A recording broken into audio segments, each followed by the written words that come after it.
So I just got done with watching the new Spider-Verse movie. Jesus on a bike, I'm gonna get so much out of this movie. So for the next little while, that's what we're all going to be talking about, is each character in the movie as they appear, so long as they are actually extremely prevalent to the movie and something that I can actually tap into, because it's fun. So just for the transparency's sake, here's how the videos are gonna be. Gwen, Miles, The Spot, Hobie Brown, Peter B. Parker, and Miguel respectively. Hi, this is Editor Hella right here. I totally fucking blanked on Pivitar, so Pivitar is also going to be a video in this. Just FYI. So that is six different videos that are all just going to be Spider-Verse stuff. I am so sorry in advance for the people that don't give a shit about the Spider-Verse stuff. I really just want to talk about it. So, welcome to the Gwen video as we go through the whole movie, picking Gwen apart. First things first, before we even begin to dive deeper, all of Twitter, or X, or whatever it's called now, had a whole meltdown about how Gwen wasn't trans, or something like that. Guys, please. This movie was more Miles focused, as the first one was, and not a part of like Gwen and her identity, because it's about Miles, the black kid in this movie, and some people really wanted Gwen to be trans. May I introduce those folks to the wonderful world of fanfiction? You can go write about anything you want and make Gwen trans if you so please, but if you wanted this movie, like, to do that, I don't get it, because for the love of this movie, chill out on that noise. Gwen not being trans did not in any way, shape, or form hurt the story being told in this movie, and that is okay. Now I need to really stress this, right? I don't particularly care if you're trans, agender, questioning, any of that, right? Your personal, quest for self-identity is just that. It's your personal quest. I'm not gonna sit here and bemoan you on whether or not it's right or wrong. First of all, I don't give a shit enough to pretend to, micromanage it. Second of all, I'm not asking you to micromanage me, so I'm not gonna micromanage you because that's a two-way street. That being said, the people that got really butthurt about Gwen not being trans, guys, it's not that big of a deal. People who didn't give a fuck about whether she was or not, cool, based, awesome.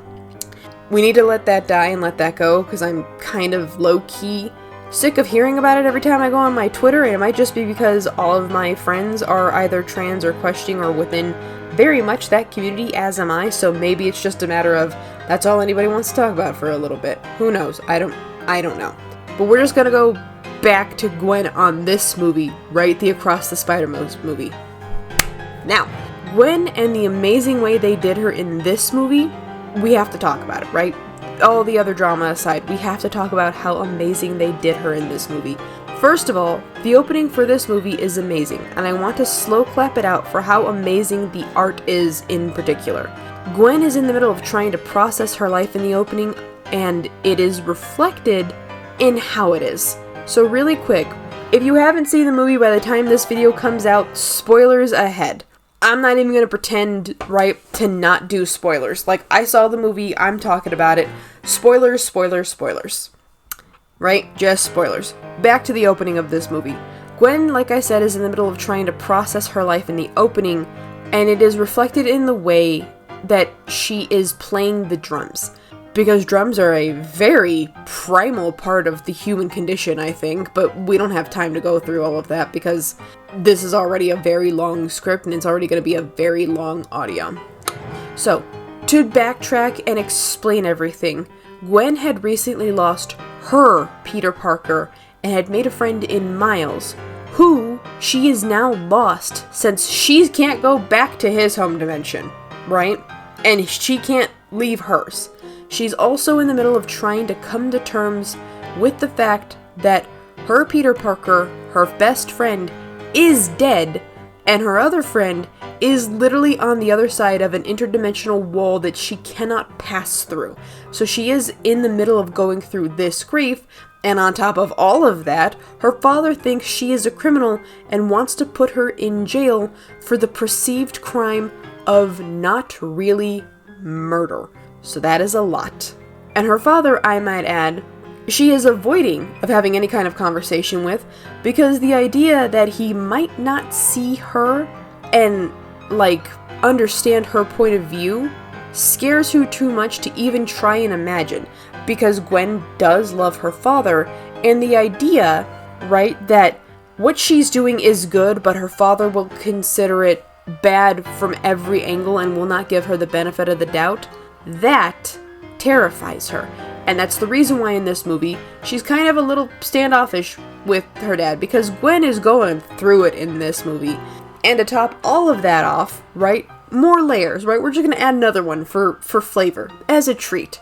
She's being crushed by the knowledge that Miles is in trouble with all of her new Spider-Verse friends, and cannot even begin to pretend to articulate why not only they are wrong, because it's 1 versus 1,000, but she also cannot even begin to articulate to Miles, hey bud, stuff is wild and I don't even know where to begin to tell you.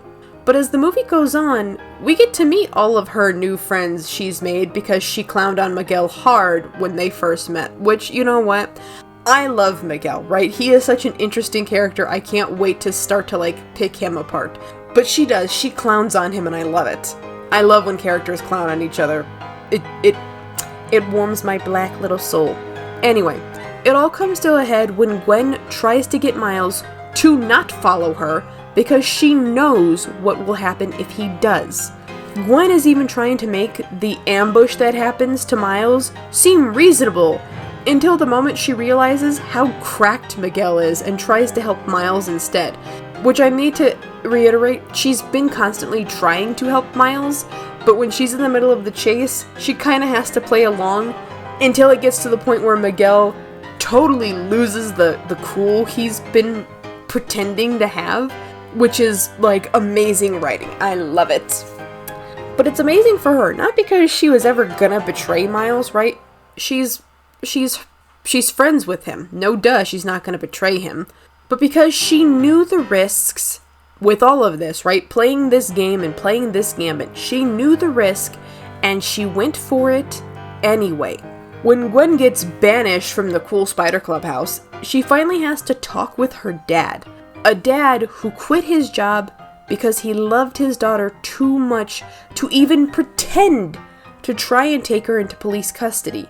Her father had been dealing with the revelation that he almost shot his daughter at one point, that he had been looking at her dead in the face when he made the decision to try and apprehend her, and he almost shot her on more than one occasion and claimed her to be a killer.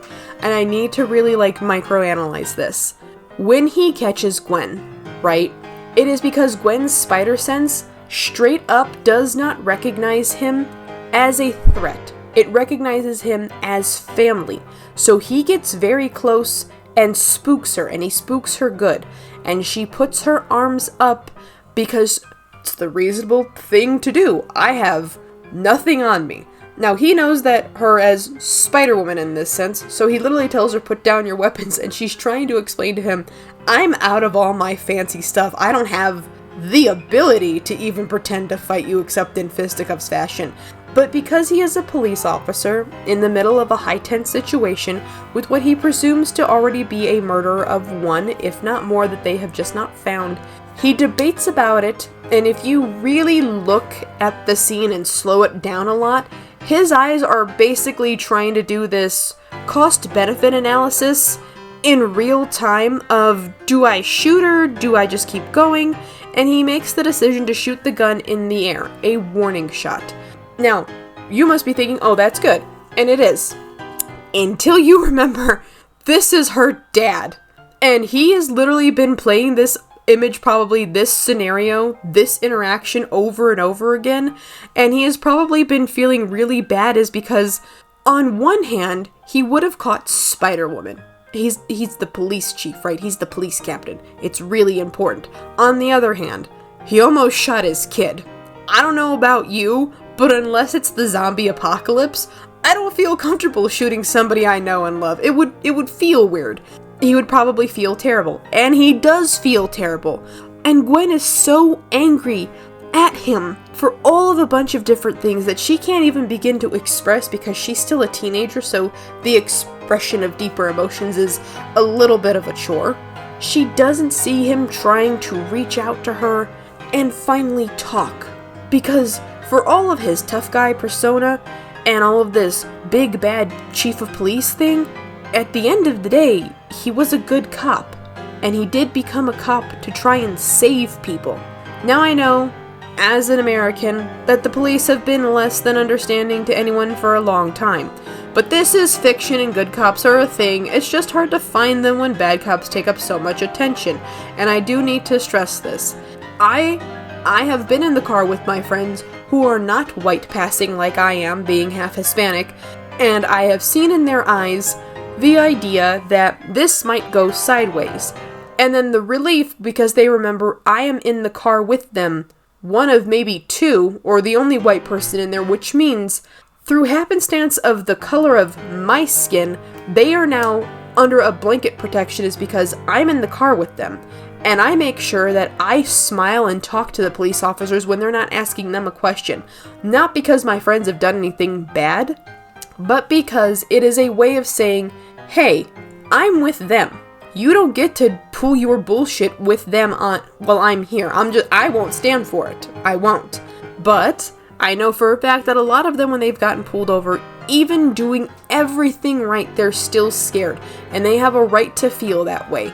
I personally have never felt scared getting pulled over, not because I'm nervous that I've done anything wrong, but because I find it annoying that they pull you over in the most, hard to get out of spots. That's my big issue. At least pull me over in a parking lot so I can get out after you're done giving me the riot act, Jesus. But for the sake of this fiction, which it is, Gwen's dad is a good cop. It doesn't mean that good cops in reality are not fiction, it just means they're like unicorns. You really gotta look. That's my soapbox, I'll get off of it now. But her father loves her enough to not only look away from how more or less illegal being Spider-Woman is, because vigilantism is illegal no matter where you go, but he also supports her because being Spider-Woman is, in fact, a demonstrable good for the city. So even though it's super illegal, she's doing a lot of good, so he's, again, at a weird precipice. But he loves her enough to realize that he can't be the police officer he needs to be, and also her be Spider-Woman, which is something she cannot ever not be, without it being a conflict of interest. So he decides to just bow out. Which is why when he hands her the watch that Hobie left for her, because we're gonna get to Hobie, oh my god, I can't wait for that, but Hobie leaves her a watch to keep playing the interdimensional bingo card. He only wishes her luck and to be safe, but he doesn't stop her. Because he loves her enough to understand that she is a good person and she is going off to save the world, and he is confident enough in his ability that he raised her to be a good, moral person, and she's not going to suddenly forget all the lessons he taught her.